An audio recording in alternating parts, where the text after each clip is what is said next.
ಎಲ್ಲ ಒಂದೇ ಸರಿ ಓಡ್ ಬಂದ್ಬಿಡ್ತಾರೆ. ಅದಕ್ಕೆ ಡೌಟ್ ಬಂದಿರೋದು. ನ್ಯಾಚುರಲ್ ಆಗಿ ಇವ್ರು ಬರ್ತಾ ಇದ್ರೆ, ನ್ಯಾಚುರಲ್ ಆಗಿ ಸರೆಂಡರ್ ಆಗ್ತಾ ಇದ್ರೆ ಯಾರಿಗೂ ಡೌಟ್ ಬರ್ತಾ ಇರಲಿಲ್ಲ. ಅಧ್ಯಕ್ಷ, ಈ ನಕ್ಸಲರ ಬಗ್ಗೆ ಸಿಂಪತಿ ಮಾಡುವಂತ ಈ ನಗರ ನಕ್ಸಲರು ಇದಾರಲ್ಲ, ಅವ್ರಿಗಿಂತ ಡೇಂಜರ್ ಅವರು. ನಾನು ಪರಮೇಶ್ವರ್ ಅವರೇ ಹೆಲ್ತ್ ಮಿನಿಸ್ಟರ್ ಆಗಿದ್ದೆ. ಹೆಲ್ತ್ ಮಿನಿಸ್ಟರ್ ಆಗಿ ಒಂದು ಆಸ್ಪತ್ರೆ ಉದ್ಘಾಟನೆಗೆ ಸುನೀಲ್ ಕುಮಾರ್ ಕಾನ್ಸ್ಟಿಟ್ಯೂನ್ಸಿಗೆ ಹೋದೆ. ಮಾಮೂಲಿ ನಮ್ಮ ಮುಂದೆ ಸೈರನ್ ಹಾಕೊಂಡು ಅವಾಗೆಲ್ಲ ಸೈರನ್ ಇತ್ತು, ಸೈರನ್ನು ಲೈಟು ಎಲ್ಲ ಇತ್ತು. ನಾನು ಆ ರೂಟಲ್ಲಿ ಹೋಗ್ತೆ. ಫಾರೆಸ್ಟ್ ಏರಿಯಾ ಬಂದ ತಕ್ಷಣ SP ಎಲ್ಲ ಬಂದ್ಬಿಟ್ಟು ನಿಲ್ಲಿಸ್ಬಿಟ್ರು. ಸರ್, ಇಲ್ಲಿಂದ ನೀವು ಸೈರನ್ನು ಹಾಕಂಗಿಲ್ಲ, ಲೈಟು ಹಾಕಂಗಿಲ್ಲ ಅಂತೇಳಿ. ಏನಪ್ಪಾ ಅಂದ್ರೆ ನಾನು ಮಿನಿಸ್ಟ್ರು, ನನಗೆ ನೀವು ರಕ್ಷಣೆ ಕೊಡಕ್ಕಾಗಲ್ಲ. ಇಲ್ಲ ಸರ್, ಹಾಕ್ಬೇಡಿ, ದಯವಿಟ್ಟು ಕೈ ಮುಗಿತೀರಿ ಅಂದ್ರೆ ಕಳ್ಳಂತರ ಹೋದೆ ನಾನು. ಸುಮಾರು 60 ಕಿಲೋಮೀಟರ್ ಕಳ್ಳಂತರ ಹೋದೆ. ನಾನು ಮಿನಿಸ್ಟರ್, ರಾಜ್ಯದ ಆರೋಗ್ಯ ಸಚಿವ ನಾನು. ಅದು ಹಾಳಾಗೋಗ್ಲಿ ಪರಮೇಶ್ವರ್ ಅವರೇ. ಈ ಮನುಷ್ಯ ತಗೊಂಡೋಗಿ ನನ್ನ ಅಲ್ಲಿ ಅವ್ರ ಮನೆ ಹತ್ರ ಎಲ್ಲನ ಇಟ್ಟಿದ್ದೇ ಪರವಾಗಿಲ್ಲ, ನನ್ನ ವಾಸ್ತವ್ಯ, ನನ್ನ ಗೆಸ್ಟ್ ಹೌಸ್ ಇಟ್ಬಿಟ್ರೆ ಅಲ್ಲಿ ಯಾವ್ದೋ ಅದು ಕಾಡಲ್ಲೈತೆ. You still consider him as a friend? ಅಲ್ಲ, ಅವ್ರ ಉದ್ದೇಶ ಏನಿತ್ತು ಅಂತ ಈಗ ಗೊತ್ತಾಯ್ತಲ್ಲ. Always my friend, is always my friend. ಈಗ ಸುನೀಲ್ ಮುಂದುವರಿಸಿ, ರಾಜಕೀಯದಾಗ ಮುಂದುವರಿಸಲಿ, ಫಿನಿಶ್ ಇದು. ಯಾರನ್ನ ನೀವು ಅವೆಲ್ಲ ಏನೇನಾಗಿರ್ತವೆ ಅಂತ ಎಲ್ಲರಿಗೂ ಗೊತ್ತಿದೆ. ನಾನು ಅಧ್ಯಕ್ಷರೇ, ನನ್ನ ಅನುಭವ ಹೇಳ್ತಾ ಇರೋದು. ಅಲ್ಲಿಂದ 1 ಕಿಲೋಮೀಟರ್ ದೂರದಲ್ಲಿ ಪೊಲೀಸರು ಒಂದು ದೊಡ್ಡ ಬೆಟಾಲಿಯನ್, ಒಂದು 200 ಜನ ಎಲ್ಲ ಇದ್ದಾರೆ. ನಾನು ರಾತ್ರಿ ಅಲ್ಲಿ ನನಗೆ ಅವಾಗ ಅನಿಸ್ಲಿಲ್ಲ, ಹೋಗಿ ಮಲಗ್ಬಿಟ್ಟೆ. ಮಲಗದ ಮೇಲೆ ನಾನು ಮೇಲೆ ನೋಡ್ತೀನಿ, ಎಲ್ಲ ಹೆಂಚು, ಮತ್ತೆ ಅದು ಒಂದೇ ರೂಮು. ಗನ್ನ ಹೊಡೆದ್ರೆ ಹೋಯ್ತು ನನ್ನ ಕತೆ. ನಾನು ಸತ್ಯವಾಗಿ ಹೇಳ್ತಾ ಇದ್ದೀನಿ, ರಾತ್ರಿ ಎಲ್ಲ ನಿದ್ದೆ ಮಾಡಲಿಲ್ಲ. ರಾತ್ರಿ ಪೂರ್ತಿ ಪ್ರಮಾಣವಾಗಿ ರಾತ್ರಿ ಪೂರ್ತಿ ನಿದ್ದೆ ಮಾಡಲಿಲ್ಲ. ಎಷ್ಟು ಹೇಳ್ತಾರೆ ಆ ರೀತಿ ಭಯ. ಎಲ್ಲಿ ಏನೋ ಸಣ್ಣ ಸೌಂಡ್ ಆದ್ರೂ ಎದ್ದು ಕೂತ್ಕೊಂಡ್ಬಿಡ್ತಾ ಇದ್ದೆ. ಈಗ ಚೇರ್ ಮೇಲೆ ಕೂತಿದ್ದೆ. ಅಂದ್ರೆ ಅಷ್ಟು ಭಯಾನಕವಾಗಿ ಇರ್ತಕ್ಕಂಥ ಒಂದು ಸನ್ನಿವೇಶ ಅವತ್ತು. ನಮಗೆ ಆ ತರ ಒಬ್ಬ ಮಂತ್ರಿಗೆ ಹಂಗ ಆಗ್ಬೇಕಾದ್ರೆ ಅಲ್ಲಿ ವಾಸ ಮಾಡ್ತಕ್ಕಂಥ ಜನರು, ಆ ಕಾಡಲ್ಲಿ ವಾಸ ಮಾಡುವಂತ ಜನರು, ಹಳ್ಳಿಯಲ್ಲ ಅವ್ರ ಸ್ಥಿತಿ ಏನಾದ್ರು. ಇಷ್ಟು ಜನಕ್ಕೆ ನೀವು ಗುಂಡಿಟ್ಕೊಂಡು, ಇಷ್ಟು ಜನಕ್ಕೆ ಭಯ ಬೀಳಿಸ್ಕೊಂಡು ಇಷ್ಟು ವರ್ಷ ಇದ್ದವ್ರನ್ನ ಏಕಾಏಕಿ ಕರ್ಕೊಂಡ್ಬಂದು ಅವ್ರನ್ನ ಸರೆಂಡರ್ ಔಟ್ರು, ಅವ್ರ ಸನ್ಮಾನ ಮಾಡ್ತೀರಾ ಅಂದ್ರೆ ಯಾರು ನಂಬ್ತಾರೆ ಅಧ್ಯಕ್ಷರೇ? ಇಷ್ಟು ಜನಕ್ಕೆ, ಇಷ್ಟು ಲಕ್ಷಾಂತರ ಜನಕ್ಕೆ ತೊಂದರೆ ಕೊಟ್ಟವ್ರನ್ನ ನೀವು ಏಕಾಏಕಿ ಸರೆಂಡರ್ ಅಂದ್ರೆ ಅದನ್ನ ಸುನಿಲ್ ಅವರು ಹೇಳ್ತಾರೆ. ಅದೀಗ Sunil time.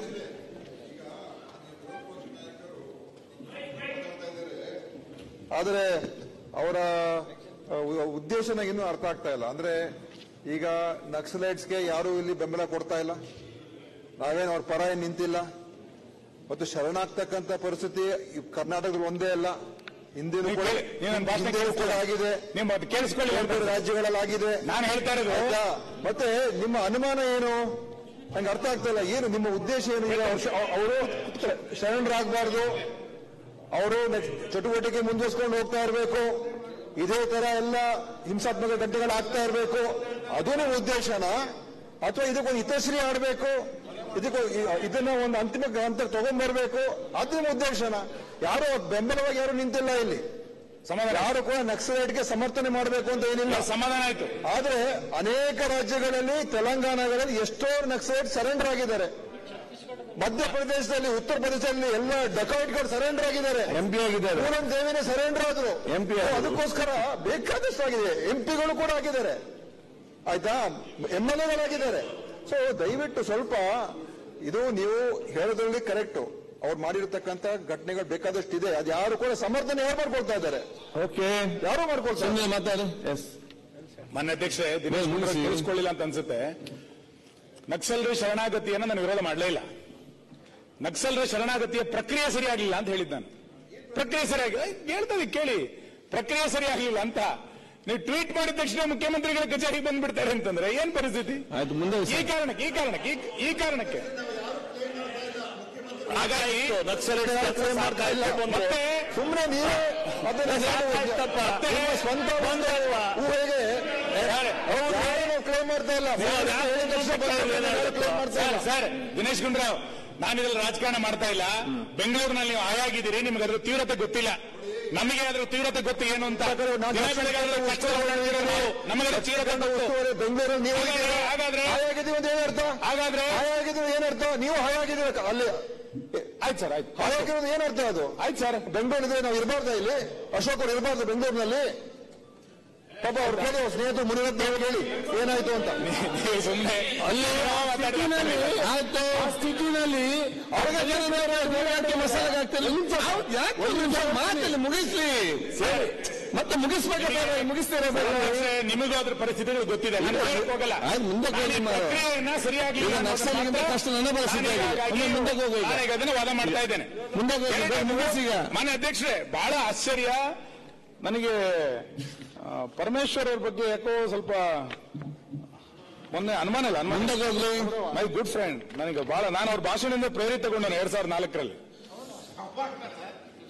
113 page number 113ರಲ್ಲಿ, page number 113ರಲ್ಲಿ ಬಹಳ ಆಶ್ಚರ್ಯ ಅಂದ್ರೆ, ರಾಜ್ಯದಲ್ಲಿ ಕಳೆದ 19 ತಿಂಗಳಲ್ಲಿ ಗಂಭೀರವಾದ ಕಾನೂನು ಸುವ್ಯವಸ್ಥೆಗಳು ಸಮಸ್ಯೆಗಳು ಉದ್ಭವಿಸಿಲ್ಲ, ಪೊಲೀಸ್ ಠಾಣೆಗಳು ಜನಸ್ನೇಹಿಯಾಗಿ ಕೆಲಸ ಮಾಡ್ತಾ ಇದೆ ಅಂತೆಲ್ಲ ಹೇಳಿದ್ದಾರೆ.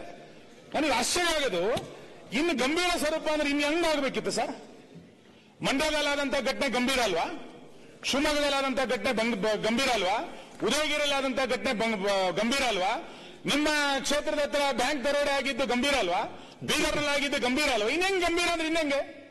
ಇದು ನಾನು ಹೇಳೋದು, ನೀವು ಆಯ್ತು, ನೀವು ಅದನ್ನ ನಿಯಂತ್ರಣ ಮಾಡಿದಿರಿ, ಹತೋಟಿ ಅದೆಲ್ಲವೂ ಇರಲಿ, ಗಂಭೀರ ಸ್ವರೂಪ ಅಲ್ಲ ಅಂತ ಹೇಳ್ತಿದ್ದೀರಿ ಅಂತಂದ್ರೆ ಏನಿದು? ಏನ್ ನಡೀತಿದೆ ರಾಜ್ಯದಲ್ಲಿ? ಒಂದು ರಾಜ್ಯ ಸರ್ಕಾರ ಈ ಪ್ರಮಾಣದಲ್ಲಿ ಸಮರ್ಥನೆ ಮಾಡ್ಕೋಬಾರ್ದು ವ್ಯವಸ್ಥೆಯನ್ನ. ರಾಜ್ಯಪಾಲರ ಕೈಯಲ್ಲಿ ಹಿಂಗೆಲ್ಲ ಹೇಳಿಸಬಾರ್ದು ನೀವು. ಗಂಭೀರ ಪ್ರಕರಣ ಅಂದ್ರೆ ಹೆಂಗೆ ಪಟ್ಟಿ ಹೇಳಿ ಹಂಗಾರೆ. ಇದು ಅವಮಾನ ವರದಿ ಇದ್ದಂಗೆ, ಸಾಧಾರಣವಾಗಿ ಭಾರಿ ಮಳೆ ಆಗುತ್ತೆ ಅಂತ ಹೇಳ್ತಾರಲ್ಲ ಹಂಗೆ, ಇದು ಸಿಕ್ಕಾಪಟ್ಟೆ ಗಲಾಟೆ ಆಗಿ ಗಂಭೀರ ಸ್ವರೂಪ ಆಗಿಲ್ಲ ಅಂತ ಹೇಳ್ತಾರಲ್ಲ ಹಂಗೆ.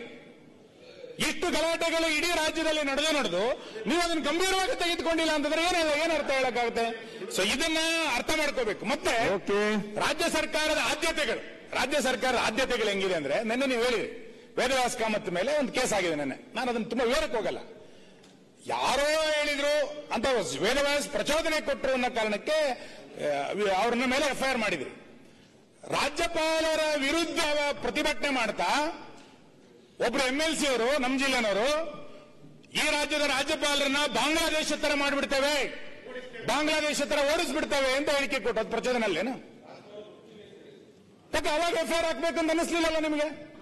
ರಾಜ್ಯಪಾಲರ ಮೇಲೆ ನಮ್ಮ ಕರ್ನಾಟಕದ ರಾಜ್ಯಪಾಲರಿಗೆ ಬಾಂಗ್ಲಾ ಪ್ರಧಾನ ಸ್ಥಿತಿಯನ್ನು ತಂದ್ಬಿಡ್ತೇವೆ ನಾವು, ಹುಷಾರ್ ಅಂತೇಳಿ ಭಾಷಣ ಮಾಡಿದ್ರು. ಅದು ಗಂಭೀರ ಅಂತ ಅನಿಸ್ತಾ ಇಲ್ಲ ಸರ್ಕಾರಕ್ಕೆ.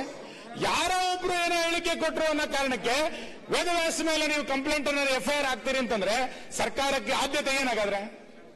ಸರ್ಕಾರ ಏನೇನ್ ಮಾಡ್ಲಿಕ್ಕೆ ಹೊರಟಿದೆ? ಗೃಹ ಇಲಾಖೆನ ಏನ್ ಮಾಡ್ಲಿಕ್ಕೆ ಹೊರಟಿದ್ದೀರಿ? ಮತ್ತೆ ಎಲ್ಲಿಗೆ ಅಂತಂದ್ರೆ, ಒಬ್ಬ ನಮ್ಮ ಪಾರ್ಟಿಯ MLC ಅನ್ನ ನೀವು MLC ಅನ್ನ ಎಫ್ಐಆರ್ ಹಾಕಿ ಏನ್ ಬೇಕಾದ್ರೆ ಮಾಡಿ, ರಾತ್ರಿ 300-400 ಕಿಲೋಮೀಟರ್ ಓಡಿಸಿದ್ರಲ್ಲ, ಇದು ಗೃಹ ಇಲಾಖೆಗೆ ಶೋಭೆ ತರುತ್ತಾ? ಇದು ಏನು? ನೀವು ಎಫ್ಐಆರ್ ಹಾಕಿ ಜೈಲಿಗೆ ಹಾಕಿ ನಮ್ಮೇನು ವಿರೋಧ ಇರಲಿಲ್ಲ, ತಪ್ಪ ಸರಿ ಆಮೇಲೆ ನೋಡೋಣ. ನೀವು ರಾತ್ರಿ ಕರ್ಕೊಂಡೋಗಿ, ನಾನು ಅಶೋಕ್ ಎಲ್ಲ ಇದ್ರಿ, ರಾತ್ರಿ 400-500 ಕಿಲೋಮೀಟರ್ 3-4 ಜಿಲ್ಲೆಗಳಲ್ಲಿ ಸುತ್ತಾರಿಸ್ತೀರಿ ಅಂತಂದ್ರೆ ಏನ್ ಪರಿಸ್ಥಿತಿ? ಗಂಭೀರ ಪರಿಸ್ಥಿತಿ ಗೃಹ ಇಲಾಖೆದಾಗಾದ್ರೆ ಯಾರು ಕೇಳೋರು ಇಲ್ವಾ ಗೃಹ ಇಲಾಖೆಗೆ? ಈ ಪರಿಸ್ಥಿತಿ ನಾಳೆ ನಮಗೂ ಹಂಗಾಗಬಾರ್ದಲ್ಲ. ಒಬ್ಬ ಶಾಸಕನ ಪರಿಸ್ಥಿತಿ ಹಿಂಗಿದೆ ಅಂತಂದ್ರೆ ಏನೋ ಪರಿಸ್ಥಿತಿ? ಇದನ್ನ ರಾಜ್ಯದ ಈ ವೈಫಲ್ಯವನ್ನ ಇವತ್ತು ಎತ್ಕಡ್ತಾ ಇರೋದು. ಯಾರೋ ಅಧಿಕಾರಿ ಅದನ್ನು ತಪ್ಪು ಮಾಡಿದ್ದೇನೆ ಅಂತಂದ್ರೆ ಹೇಳ್ಬೇಕಿತ್ತು ನೀವು. ಆ ಪೊಲೀಸ್ ಅಧಿಕಾರಿಗಳ ಬೋಲ್ಟ್ ನಟ್ ನೀವು ಸೆಟ್ ಮಾಡಬೇಕಿತ್ತು. ಅವಾಗ ಬೋಲ್ಟ್ ನಟ್ ಇರಲಿಲ್ಲ ನಿಮಗೆ. ರಾತ್ರಿ ಇಡೀ ಶಾಸಕನನ್ನ ಬೀದಿಯಲ್ಲಿ ತೆಂಗಿನ ತೋಟದಲ್ಲಿ, ಕಬ್ಬಿನ ತೋಟದಲ್ಲಿ ಅಲಡಿಸ್ಬೇಕಾರೆ ಆ ಅಧಿಕಾರಿಗಳ ಮೇಲೆ ಕ್ರಮ ತಗೊಳ್ಬೇಕು ಅಂತ ಹೇಳಿ ಸರ್ಕಾರಕ್ಕೆ ಅನ್ನಿಸ್ಲಿಲ್ವಾ? ಯಾವ ಗಂಭೀರ ಪರಿಸ್ಥಿತಿ ಇಲ್ಲ ಅಂತ ಹೆಂಗ್ ಹೇಳ್ತೀರಿ ರಾಜ್ಯಪಾಲರ ಮುಖಾಂತರ ಈ ಭಾಷಣದಲ್ಲಿ? ಇದನ್ನ ನೀವು ಅರ್ಥ ಮಾಡಿಕೊಂಡು ಗೃಹ ಇಲಾಖೆಯನ್ನ ಪರಮೇಶ್ವರ್ ಕೈಯಲ್ಲೇ ಆಡಳಿತ ಮಾಡ್ಲಿಕ್ಕೆ ಬಿಡಿ, ಬಿನ್ನಾರ ಕೈ ಆಡಿಸ್ಲಿಕ್ಕೆ ಬಿಡಬೇಡಿ ಅಂತ ನನ್ನ ವಿನಂತಿ ಅಷ್ಟೇ. ಆಯ್ತು, ಮುಗಿಸಿ. ಮಾನ್ಯ ಅಧ್ಯಕ್ಷ, ಕೊನೆಯದು ನಾನು ಮುಗಿಸ್ತೇನೆ.